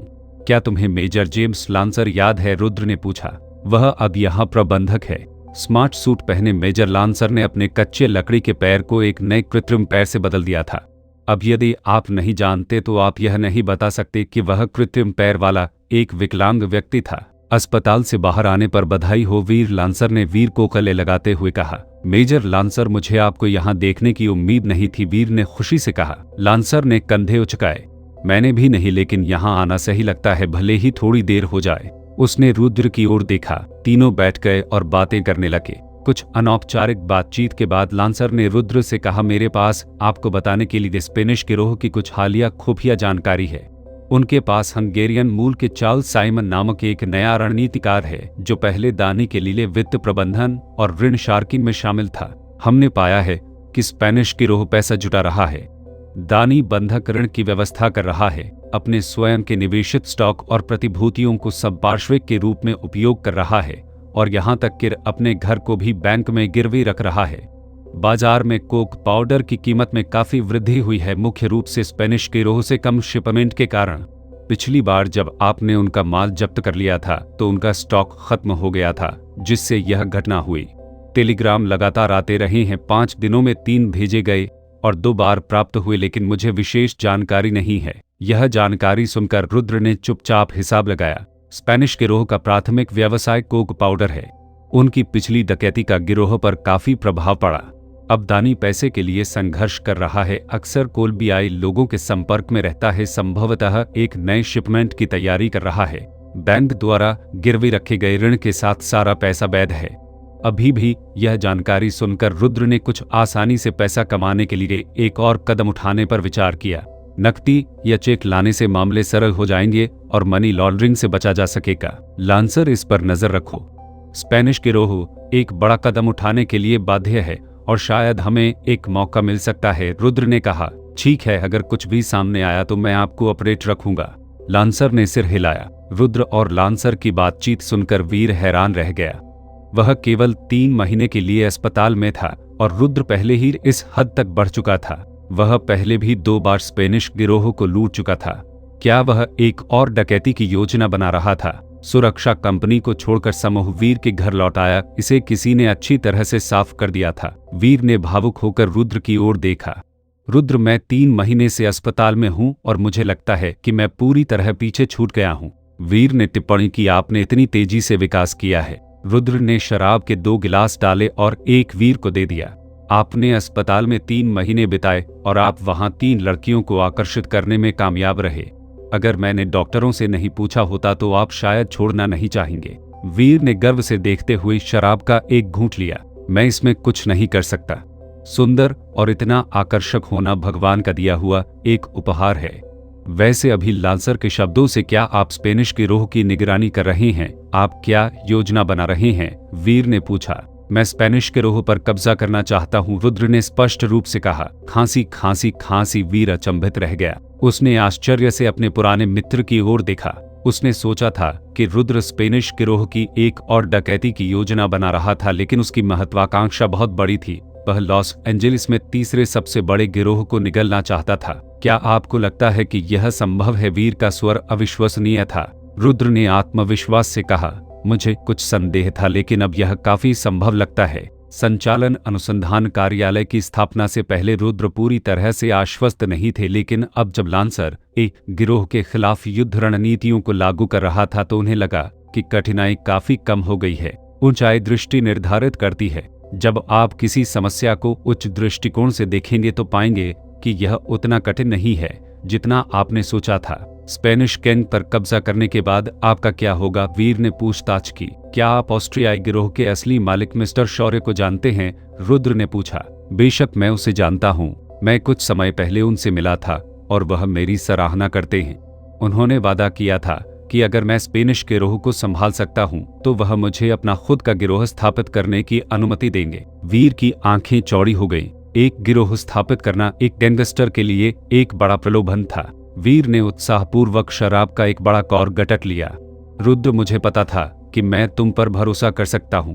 बॉस, तुम्हें भविष्य में मुझे भी एक अच्छा पद देना होगा। रुद्र मुस्कुराया। मैंने पहले ही आपकी स्थिति तय कर ली है सेकंड बॉस। कल से आप स्पेनिश गिरोह से निपटने में पूरी तरह से शामिल होंगे, रुद्र ने घोषणा की। दूसरा बॉस। वीर उत्तेजना से कांप उठा। उसने रुद्र को गले लगाया और जोर से चिल्लाया, बॉस रुद्र, मैं आपके लिए सब कुछ देने को तैयार हूँ। अगर आपको रात में किसी चीज की जरूरत हो तो बस इशारा करें और मैं आपके बिस्तर पर आ जाऊंगा। दफा हो जाओ, मुझे महिलाएं पसंद हैं। हा। वीर वास्तव में काफी सक्षम था। तेज तर्रार लोगों और मामलों को संभालने में माहिर, जरूरत पड़ने पर दृढ़ लेकिन लालची नहीं। उसका एकमात्र दोष महिलाओं के प्रति उसका लगाव था। रुद्र का मानना था कि यह दोष अधिकांश पुरुषों के लिए विशिष्ट है। जब तक यह व्यवसाय में हस्तक्षेप नहीं करता यह ठीक है। सबसे महत्वपूर्ण बात यह है कि वीर उनका सबसे अच्छा दोस्त और भाई था। वे सेना में एक साथ थे और वह रुद्र को गिरोह में ले आया था, जिससे वह रुद्र की नजर में इस पद के लिए सबसे उपयुक्त बन गया। तो रुद्र के दिमाग में वीर सेकंड बॉस के लिए एकदम सही विकल्प था। अगले दिन रुद्र वीर को सुरक्षा कंपनी में ले आया और बाद में मुख्य सदस्यों को अपने घर पर इकट्ठा किया और सार्वजनिक रूप से अपने निर्णयों की घोषणा की। यह एक ऐसा निर्णय था जिस पर उन्होंने पिछले कुछ दिनों में सावधानी पूर्वक विचार किया था।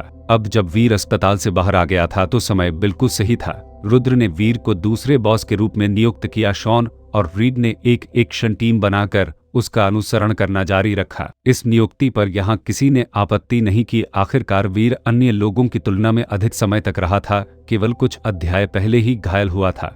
लांसर सुरक्षा कंपनी के निदेशक और संचालन सलाहकार थे। ऋषि सुरक्षा कंपनी की स्नाइपर टीम के निदेशक थे। हेनरी खुफिया टीम के निदेशक थे। नील सुरक्षा कंपनी की विध्वंस टीम के निदेशक थे और मैथ्यू लियो और क्रिस लड़ाकू टीम के निदेशक थे। प्रत्येक के अपने अधीनस्थ थे। जहां तक रणनीतिकार, आर्थिक सलाहकार और कानूनी सलाहकार जैसे पदों की बात है, ये अस्थायी रूप से रिक्त थे और उपयुक्त उम्मीदवारों की प्रतीक्षा कर रहे थे। हालांकि उन्होंने 20 से अधिक लोगों की भर्ती की थी। रुद्र को लगा कि उन्हें अभी भी अधिक जनशक्ति की आवश्यकता है, इसलिए उन्होंने दूसरा आदेश जारी कर दिया, अधिक अनुभवी लोगों की भर्ती जारी रखें। 0058 अध्याय 5858 का बॉय व्हिसल म्यूजिक एक्सिटीरामेल का प्रारंभ अध्याय। इस दिन अवा ने रुद्र को बताया कि गाना आखिरकार रिकॉर्ड हो गया है। रुद्र अवा को फिल्म कंपनी के संगीत विभाग में ले आए, जहां निर्देशक नोलन सहित कई अरेंजर्स मौजूद थे।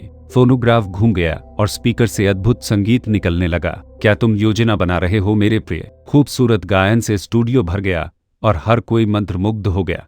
अवा ने कसकर रुद्र की बाह पकड़ ली। उसे यकीन नहीं था कि रुद्र अंततः अंतिम संस्करण को पसंद करेगा या नहीं। जैसे ही गीत समाप्त हुआ, कमरे में मौजूद सभी लोगों ने अनायास तालियां बजाईं। शानदार अवा, यह अब तक सुना गया सबसे अद्भुत गाना है।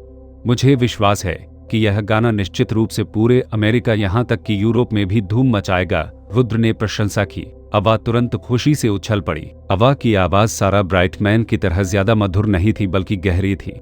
बहरहाल रुद्र को लगा कि स्कारबोरो मेले में अवा की प्रस्तुति किसी और की तरह ही अच्छी थी। संगीत विभाग के प्रमुख जेसन ने बात की, यह गाना बहुत आनंददायक है। जब भी मैं इसे सुनता हूँ, मैं गहरे नशे में हो जाता हूँ। कल रात रिकॉर्ड बनने के बाद मुझे नहीं पता कि मैंने इसे कितनी बार एक लूप में बजाया। मैं गाना सुनते सुनते सो गया और मेरे सपने मधुर थे।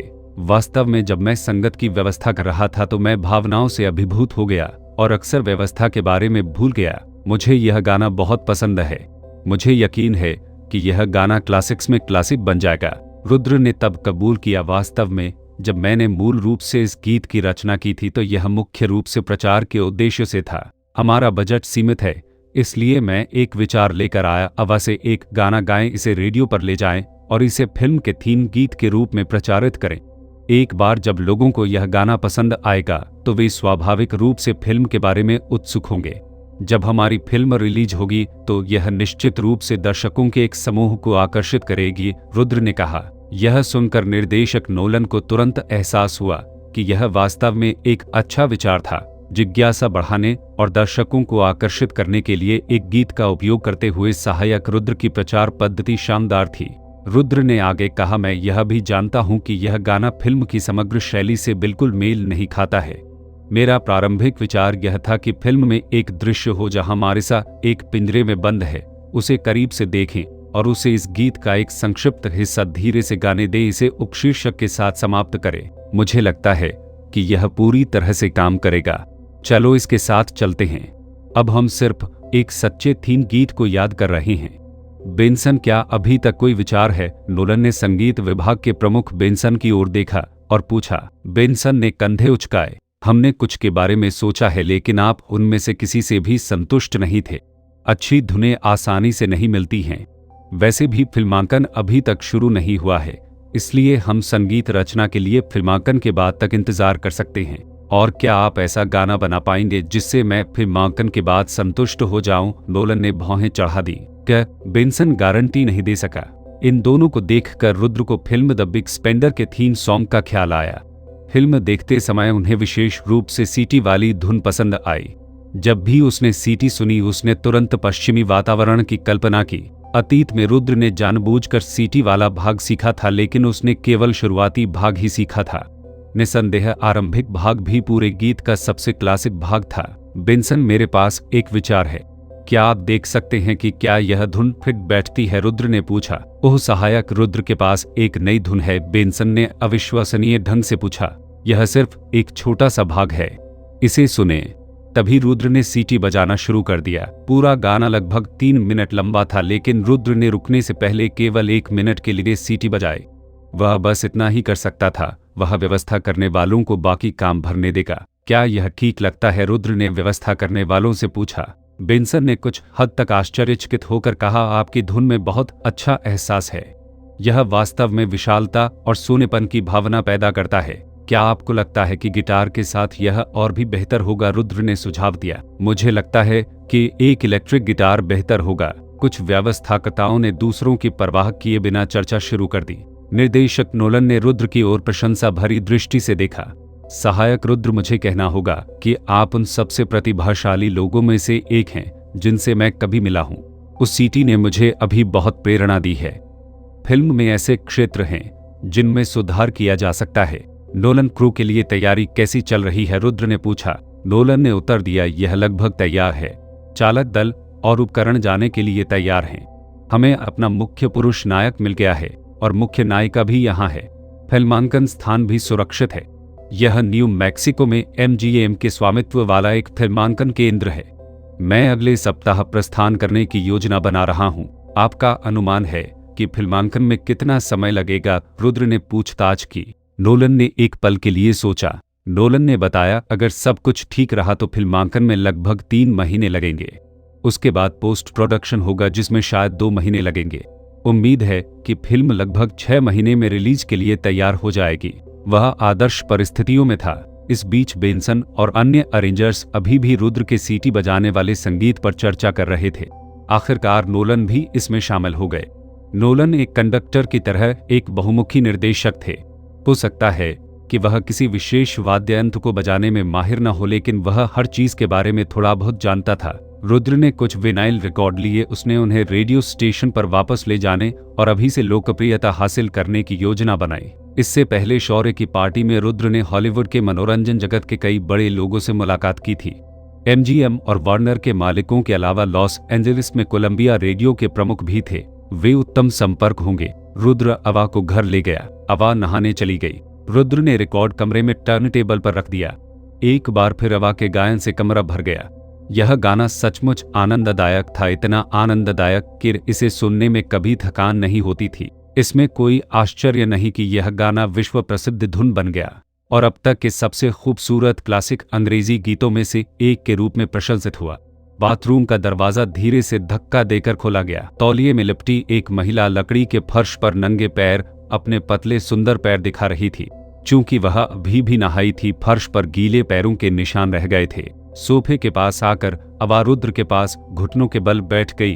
उसका नाजुक चेहरा उसकी जांघ पर टिका हुआ था और रिकॉर्ड के गाने के साथ गुनगुना रही थी। रुद्र ने एकल का स्वाद लेते हुए महिला के बालों को सहलाया। जॉन, मैं अगले सप्ताह फिल्म की शूटिंग करूंगी और संभवतः 3 महीने तक आपसे नहीं मिल पाऊंगी, एवा ने कुछ अनिच्छा से कहा। कोई चिंता नहीं, याद रखें मैं एक फिल्म निर्माता हूं। जब मेरे पास समय होगा तो मैं न्यू मैक्सिको आऊंगा, रुद्र ने उसे आश्वस्त किया। जैसे ही एक गाना खत्म हुआ, उन दोनों का मन नहीं भर पाया था, इसलिए उन्होंने रिकॉर्ड प्लेयर को लूप करना जारी रखने दिया। यह एक खूबसूरत रात थी और उन्होंने इसे 1 दर्जन से अधिक बार सुना। 0059 अध्याय 5959 स्कारबोरो फेरिक्स HTML का प्रारंभ अध्याय। सोफे पर रुद्र और अवा एक साथ लिपटे हुए बातें कर रहे थे। इस पल अवा को बहुत संतुष्टि महसूस हुई। जॉन, क्या आप जानते हैं, मेरा सपना हमेशा एक अभिनेत्री और एक गायिका बनने का रहा है। अब मैंने दोनों हासिल कर लिया है और मैं बहुत खुश हूँ। वैसे क्या तुम्हारा कोई सपना है? अवा ने अपनी ठुड्डी रुद्र की छाती पर रख दी। उसकी बड़ी बड़ी आंखें उसकी ओर झपक रही थी। मेरे सपने, रुद्र बड़बड़ाया। बेशक उसके सपने थे। अपने पिछले जीवन में जब वह बच्चा था तब उसका परिवार गरीब था, इसलिए वह बड़ा होकर अधिक पैसा कमाने की इच्छा रखता था। विश्वविद्यालय से स्नातक होने के बाद वह व्यवसाय में चले गए और कुछ सफलता हासिल की। बाद में उन्होंने विदेश में निवेश किया, लेकिन कुछ प्रतिस्पर्धियों द्वारा अप्रत्याशित रूप से उनकी हत्या कर दी गई, अन्यथा वह उस पार नहीं जाता। रुद्र ने मन ही मन सोचा, मेरा वर्तमान सपना सिर पर ढेर सारा पैसा कमाना है और बदला लेना है, लेकिन उनके पिछले जीवन की उम्र के आधार पर शायद उन लोगों का अभी तक जन्म नहीं हुआ है। इसके अलावा यह दुनिया और उसके पिछले जीवन की दुनिया पूरी तरह से अलग अलग स्तर पर हैं। वह शायद उन्हें इस जीवन काल में कभी नहीं देख पाएगा। हाँ, तुम्हारा सपना क्या है? अवा ने उत्सुकता से पूछा। रुद्र एक पल के लिए झिझका। उसकी अभिव्यक्ति बहुत गंभीर थी और उसने कहा, मेरा सपना विश्व शांति है, प्रेम से भरी दुनिया जहाँ शांति के कबूतर जैतून की शाखाएं पकड़कर आकाश में उड़ते हैं और पृथ्वी पर प्रेम की चमक फैलाते हैं। अवा ने आश्चर्यचकित भाव से रुद्र की ओर देखा। वह उस पर विश्वास नहीं कर सकी। एक गैंगस्टर शांति चाहता है। रुद्र को इसकी परवाह नहीं थी कि अवा उस पर विश्वास करती है या नहीं।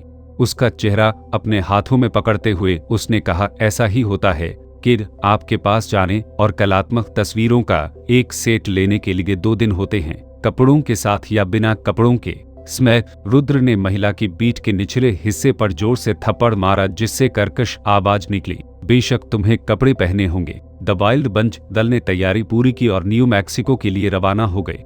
जाने से पहले अवा ने रुद्र को उससे मिलने के लिए कहा। अवा के जाने के बाद रुद्र ने रिकॉर्ड लिया और लॉस एंजलिस में कोलंबिया ब्रॉडकास्टिंग कंपनी के प्रभारी पेले को पाया, जो रेडियो स्टेशन से अवा का गाना बजाने में मदद करने के लिए कह रहा था। छोटी सी बात थी, पेले आसानी से मान गए। रेडियो प्रसारण स्टूडियो में मेजबान ने रिकॉर्ड उठाया और उसे देखा।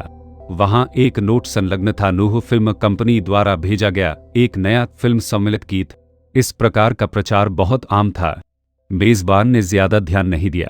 यह एक शाम का चैट शो था। 2 पुरुष मेजबान पॉल और फिंगल मजाक और मनोरंजन करते रहे, कुछ हद तक बाद के टॉक शो की तरह जिसे रेडियो स्टेशन का सुनहरा समय स्लॉट माना जाता था। वे दोनों थोड़े थके हुए थे। पॉल ने माइक्रोफोन में कहा, आइए एक गाने के साथ आराम करें। यह एक नवागंतुक अवा गार्डनर का नया गाना है और गाने का शीर्षक स्कारबोरो फेयर है। यह एक फिल्म का एक सम्मिलित गाना है। इंडोर माइक्रोफोन बंद कर दिया गया था और मेजबान की आवाज अब दर्शकों को नहीं सुनाई दे सकती थी। पॉल अपने साथी फिंकल की ओर मुड़ा और कहा, एक नया गायक जिसका नाम अनसुना है। मैंने हाल ही में किसी नए गायक से कोई अच्छा गाना नहीं सुना है। बेहतर होगा कि यह गाना अच्छा हो। हर साल इस तरह के कई गाने आते हैं। आइए इससे परेशान न हो, चलो बस एक कॉफी ब्रेक लेते हैं। संगीत बजा। अवा की खूबसूरत आवाज गूंज उठी। कॉफी पकड़े हुए पॉल का हाथ जम गया। धुन उदास और मधुर थी जो भीतर तक छू रही थी। ये एहसास बहुत अद्भुत था। उनके बगल में फिकल भी गाने से आकर्षित थे। 3 मिनट बाद जैसे ही गाना खत्म हुआ, उन्होंने अपनी कॉफी को छुआ भी नहीं था। गाना खत्म हुआ और उत्सुकता से माइक्रोफोन की ओर दौड़ा। जैसे ही उसने कहा, उसकी आवाज थोड़ी उत्तेजित हो गई। श्रोता मित्रों, मुझे नहीं पता कि इस गीत को सुनने के बाद आपको कैसा महसूस हो रहा है। मैं वास्तव में अभी भी चौंका था। मैं यह कहने का साहस कर सकता हूं कि यह इस वर्ष मैंने अब तक सुना सबसे सुंदर गीत है। यह वास्तव में एक दुर्लभ अच्छा गाना है। मैं इस गाने को फिर से पेश करता हूं। गाने का नाम स्कारबोरो फेयर है और नया गायक अवा गार्डनर है, जो मुझे एक नवागंतुक होना चाहिए। यह गाना फिल्म के एक दृश्य से है। ओह, ऐसा लगता है कि इसमें केवल इतनी ही जानकारी है। यह इतना गैर जिम्मेदाराना है कि मैंने फिल्म का नाम भी नहीं लिखा, लेकिन यह गाना वास्तव में सुंदर है। मैं वास्तव में अभी भी इससे प्रभावित हुआ। मैं यह कहने की हिम्मत करता हूं कि यह गाना निश्चित रूप से क्लासिक बन जाएगा। एवा गार्डनर नाम की इस गायिका की आवाज बहुत अच्छी है। मुझे उसकी आवाज बहुत पसंद है। पॉल ने बिना किसी हिचकिचाहट के गाने की प्रशंसा की, केवल इसलिए नहीं कि विज्ञापन में मदद करना उसका काम है, बल्कि इसलिए कि उसे यह सचमुच पसंद आया। तभी होस्ट के हेडफोन से प्रोड्यूसर की आवाज आई, हमें गाने को दोबारा चलाने के लिए कई कॉल आए हैं। उन्हें यह वाकई बहुत पसंद आया। सच कहूं तो पॉल और अन्य लोगों के पास पर्याप्त नहीं था। पॉल ने तुरंत माइक्रोफोन में कहा, अभी स्टेशन को श्रोताओं से कई कॉल प्राप्त हुए हैं और अब भी अधिक लोग कॉल कर रहे हैं और इस गाने को दोबारा चलाने के लिए कह रहे हैं। दर्शकों के अनुरोध के जवाब में हम स्कारबोरो फेयर फिर से चलाएंगे। गाने की आवाज रेडियो के माध्यम से लॉस एंजलिस और यहां तक कि कैलिफोर्निया के हजारों घरों तक पहुंच गई और अनगिनत लोगों को आकर्षित किया। लोगों को गाड़ी चलाते समय रेडियो चालू करना पसंद आया और गानाकार रेडियो से निकलकर शहर की सड़कों पर घूमता रहा।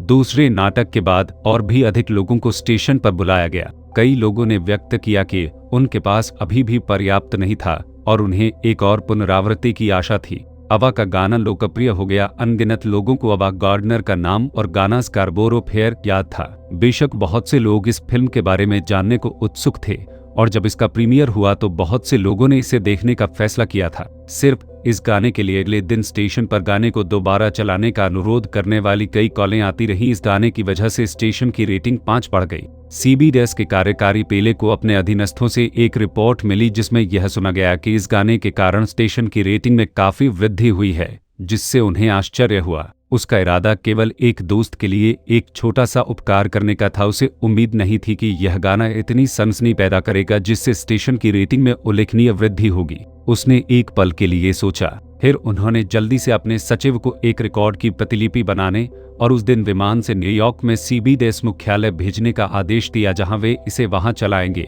क्योंकि लॉस एंजल्स स्टेशन केवल पश्चिमी तट को कवर करता था। 2 दिन भी नहीं हुए कि यह गाना ईस्ट कोस्ट पर भी हिट हो गया। कई अखबारों ने गाने पर रिपोर्ट की, इसकी मनमोहक धुन और गायक के बेहतरीन प्रदर्शन की प्रशंसा की। इस समय अवा को अभी भी नहीं पता था कि वह एक लोकप्रिय गायिका बन गई है।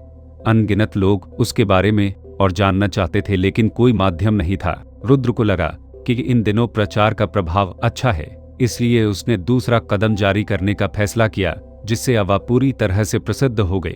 2 दिन बाद द लॉस एंजलिस टाइम्स और द न्यूयॉर्क टाइम्स ने एक साथ एक समाचार प्रकाशित किया। समाचार सामग्री बहुत अनोखी है। इसकी शुरुआत एक गाने के सरलीकृत बोल से होती है, क्या आप स्कारबोरो मेले में जा रहे हैं? स्कोर के नीचे गाने का सारांश है। संगीत के बाद गीत का संक्षिप्त परिचय दिया गया। यह गीत एक प्राचीन अंग्रेजी लोकगीत से लिया गया है।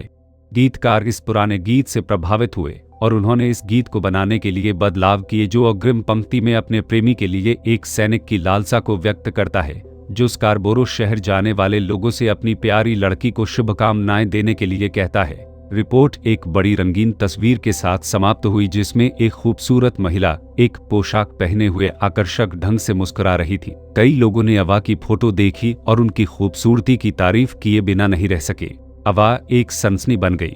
अनगिनत लोगों को उसका नाम और रूप याद था। कुछ ही समय बाद यह गाना विदेशों में फैल गया, विशेषकर यूरोप में और उससे भी अधिक इंग्लैंड में, जहां यह विशेष रूप से लोकप्रिय था। इस गीत को एक अंग्रेजी लोकगीत से रूपांतरित किया गया था, जिससे यह अंग्रेजों के बीच और भी अधिक लोकप्रिय हो गया। 0060 अध्याय 6060 टेक्राउन स्पेनिश रैंक पार्ट 1 एक्सेप्टिव की शुरुआत। अध्याय स्पेनिश गिरोह। दानी अपने बॉस की कुर्सी पर बैठा था। उसके मुंह में सिगार था, आंखें थोड़ी बंद थीं और रिकॉर्ड प्लेयर स्कारबोरो फेयर खेल रहा था। पहली बार इस गाने को सुनकर दानी आश्चर्यचकित रह गए और उन्हें यह बेहद पसंद आया। उन्होंने रेडियो स्टेशन पर अपने कनेक्शन का लाभ उठाकर निजी तौर पर रिकॉर्ड की एक प्रति रिकॉर्ड की। दस्तक दस्तक। ऑफिस का दरवाजा खटखटाया गया। दानी ने अपनी भौहें थोड़ी सी सिकोड़ ली। ऐसे समय में परेशान होना उसे नफरत था। अंदर आए। कार्यालय का दरवाजा खुला और लगभग 40 साल का एक आदमी अंदर आया। अपेक्षाकृत पतला, कुछ लंबा चेहरा वाला, चश्मा पहने हुए एक स्कूल शिक्षक की तरह लग रहा था। यह शख्स स्पेनिश गेंद का नया रणनीतिकार चार्ल्स साइमन था। इससे पहले कि साइमन बोल पाता, दानी ने उसे हाथ हिलाया और आगे बढ़ने से पहले उसे बैठने और गाना सुनने का इशारा किया। साइमन आज्ञाकारी ढंग से सोफे पर बैठ गया, सम्मानपूर्वक प्रतीक्षा कर रहा था। 2 मिनट बाद जब गाना खत्म हुआ, दानी साइमन की ओर मुड़ी। सच तो यह है कि दानी इस नए रणनीतिकार गिरोह सलाहकार साइमन से संतुष्ट नहीं थी। चाहे व्यावसायिक मामलों का प्रबंधन करना हो या दूसरों के साथ संवाद करना हो, साइमन बर्नस्टीन से कहीं कमतर था। पहले बर्नस्टीन उसका दाहिना हाथ था, लेकिन अब साइमन केवल काम चलाने में सक्षम था। हालांकि वह आदेशों का पालन तो कर सकता था, लेकिन उसके पास व्यापक रणनीतियों को संभालने की क्षमता नहीं थी। बर्नस्टीन के मरने के अलावा कोई चारा नहीं था। अपने आदमियों के बीच खोजने के बाद साइमन ही एकमात्र व्यवहार्य विकल्प बचा था, इसलिए दानी के पास उसे ऊपर उठाने के अलावा कोई विकल्प नहीं था। साइमन, कर्ज का मामला कैसे बिगड़ गया? दानी ने पूछा। साइमन तुरंत सम्मानपूर्वक खड़ा हुआ और बताया, बॉस, ऋण का मामला सुलझ गया है। यह रहा चेक। यह कहते हुए उसने दोनों हाथों से $3 लाख का नकद चेक मेज पर रख दिया। इसे स्टॉक, निवेश, बांड, रियल एस्टेट को गिरवी रखकर बड़ी मेहनत से इकट्ठा किया गया था। बैंक से इतना पैसा उधार लेने के लिए उनकी बचत लगभग खाली हो गई थी। लेकिन जब तक यह उद्यम सफल रहा, दानी को विश्वास था कि वह इस राशि को जल्दी ही वसूल कर लेगा। साइमन, कोलंबिया से दोबारा संपर्क करें और उन्हें सूचित करें कि हम यहाँ तैयार हैं। हमें बताएं कि जनरल गुस्तावो हमसे कब मिल सकते हैं? दानी ने निर्देश दिया। हाँ बॉस, मैं तुरंत उनसे संपर्क करूंगा। साइमन तेजी से बाहर निकला। आखिरी असफल दवा सौदे के बाद भारी नुकसान हुआ। $3 लाख नकद चोरी हो गए, सामान खो गया, रणनीतिकार बर्नस्टीन मारा गया और जनरल गुस्तावो का भरोसेमंद सहयोगी भी मारा गया। इस घटना से जनरल बहुत आहत हुए और जांच से कोई सुराग नहीं मिला। स्थिति को स्पष्ट रूप से समझाना एक बात थी, दोस्ती को गहरा करना और खरीद जारी रखना दूसरी बात थी। कोक पाउडर की आपूर्ति बंद होने के बाद कीमतें लगभग दोगुनी हो गई हैं। साइमन घंटों बाद लौटा। बॉस, सब कुछ तैयार है, साइमन ने कहा। दानी ने विचार किया। साइमन, परसों के लिए मेरी फ्लाइट बुक करो। दानी ने 2 दिन पहले पहुंचने की योजना बनाई और अधिक ईमानदारी दिखाते हुए बोगोटा में जनरल के लौटने का इंतजार किया। बॉस, क्या मुझे कुछ गार्डों की व्यवस्था करनी चाहिए या एक ही काफी है? साइमन ने पूछा। सिर्फ एक से ही काम चल जाएगा, ज्यादा लाने से कोई फर्क नहीं पड़ेगा। जनरल गुस्तावो के पास कोलंबिया में महत्वपूर्ण शक्ति थी, सेना में तीसरे स्थान पर 10,000 सैनिकों की कमान संभालते हुए। यदि वे उसे हानि पहुंचाना भी चाहें तो यह व्यर्थ होगा। मैं समझ गया बॉस। साइमन ने डैनी की ओर देखा, फिर जारी रखा, बॉस मुझे कुछ रिपोर्ट करनी है। क्रैन्स्टन और बीकमैन ने इस महीने अपना हिसाब किताब नहीं किया है। मैंने आसपास पूछा और कई लोगों ने उन्हें कुछ समय से नहीं देखा है। क्रैन्स्टन कैसीनो डकैती की जांच में शामिल थे, उन्हें रुद्र और उनके समूह पर संदेह था।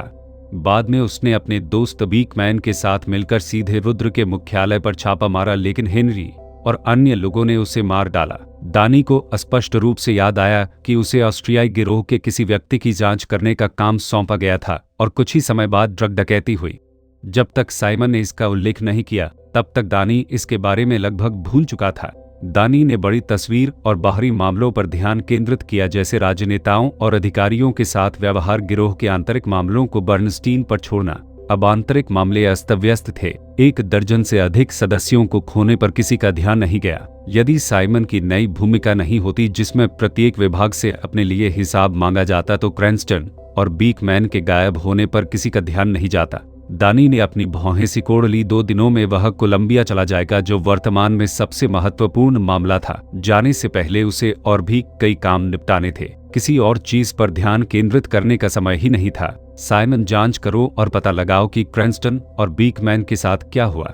जब आपके पास परिणाम हो तो वापस रिपोर्ट करें, दानी ने कहा। मैं समझ गया बॉस। अगले दिन साइमन ने दानी की यात्रा की तैयारियों की व्यवस्था की और बोगोटा कोलंबिया के लिए 2 टिकट बुक की गए। रुद्र शस्त्रागार में बंदूकें बजा रहा था। चूंकि सुरक्षा कंपनी ने आग्नेयास्त्र परमिट की व्यवस्था की थी, रुद्र बड़े चाव से भूमिगत शस्त्रागार में विभिन्न हथियार जमा कर रहा था। पिस्तौलें, सबमशीन बंदूकें, स्नाइपर राइफलें, बंदूकें, यहाँ तक कि भारी मशीनें भी द्वितीय विश्व युद्ध की सभी प्रसिद्ध बंदूकें थी। इनके अलावा विभिन्न हथगोले, विस्फोटक और अन्य घातक हथियार भी थे। उन्होंने एक सुदृढ़ शिविर का गठन किया जो उनकी आवश्यकताओं के लिए पर्याप्त से अधिक था। इनमें से अधिकतर हथियार ओल्ड माइक से खरीदे गए थे। ये बहुत बड़ा ऑर्डर था। बूढ़े माइक ने रुद्र और अन्य लोगों को बहुत अनुकूल कीमत दी और उन्होंने किश्तों में भुगतान किया।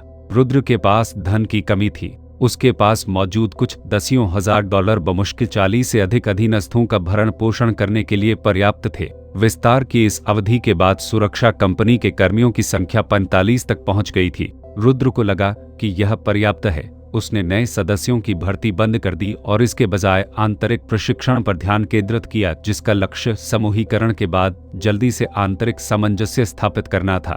तभी कोई शस्त्रागार में पहुंचा और आदरपूर्वक रुद्र को संबोधित करते हुए बोला, बॉस, सुपरवाइजर लांसर अध्ययन में आपकी उपस्थिति का अनुरोध करता है। उसके पास एक महत्वपूर्ण रिपोर्ट है। रुद्र ने अपनी बंदूक नीचे रख दी और अध्ययन कक्ष में चला गया। लांसर ने दरवाजा बंद कर दिया और रुद्र को सूचित किया, अभी सूचना मिली है। स्पेनिश कैन ने दानी के लिए कोलंबिया की यात्रा प्रक्रिया और टिकटों की व्यवस्था की है। परसों सुबह 10 बजे की उड़ान है, जो शाम को 9 बजे बोगोटा हवाई अड्डे पर पहुंचेगी। केवल एक एस्कॉर्ट साथ है। परसों हमें जानकारी मिली कि दानी का ऋण कुल 3 लाख नकद के माध्यम से आने वाला था। कल हमें और जानकारी मिली कि स्पेनिश गिरोह ने कोलंबिया से फिर से संपर्क किया। सामग्री अज्ञात है, लेकिन यह एक बैठक के कार्यक्रम के संबंध में होने की संभावना है। आज दानी ने फ्लाइट बुक की। वह परसों रवाना होंगे। सभी टुकड़े अपनी जगह पर हैं। इस जानकारी ने रुद्र के दिमाग में दानी की आगामी गतिविधियों की पूरी कहानी बता दी। अब यह रुद्र पर निर्भर था कि वह अपनी अगली चाल का फैसला करे। लांसर की ओर देखते ही रुद्र के चेहरे पर मुस्कान आ गई और उसने कहा, लांसर, हमारा अवसर आखिरकार आ गया है। क्या आप अभिनय के लिए तैयार हैं? हाँ। रुद्र ने हेनरी और मैथ्यू को बुलाया। मेरे पास आप दोनों के लिए एक बहुत ही महत्वपूर्ण मिशन है। कल आप बोगोटा कोलंबिया के लिए विमान लेंगे। मैंने पहले ही टिकटों की व्यवस्था कर ली है। हेनरी और मैथ्यू ने सिर हिलाया। उन्हें नहीं पता था कि वे क्या करने वाले हैं, लेकिन उन्होंने बिना किसी हिचकिचाहट के मिशन को स्वीकार कर लिया। फिर रुद्र ने उनके साथ सारी एकत्रित जानकारी साझा की और निष्कर्ष निकाला, दानी 3 लाख डॉलर नकद के साथ कोलंबिया जा रहा है। बॉस, आप कैसे चाहते हैं कि हम आगे बढ़ें? हेनरी ने पूछा। आप 1 दिन पहले कोलंबिया पहुंचेंगे। देखें कि क्या दानी और उसके अंगरक्षक को चुपचाप बाहर निकालने का अवसर है। यह सबसे अच्छा होगा, यदि वे बिना किसी निशान के गायब हो जाएं और वह चेक वापस ले आएं।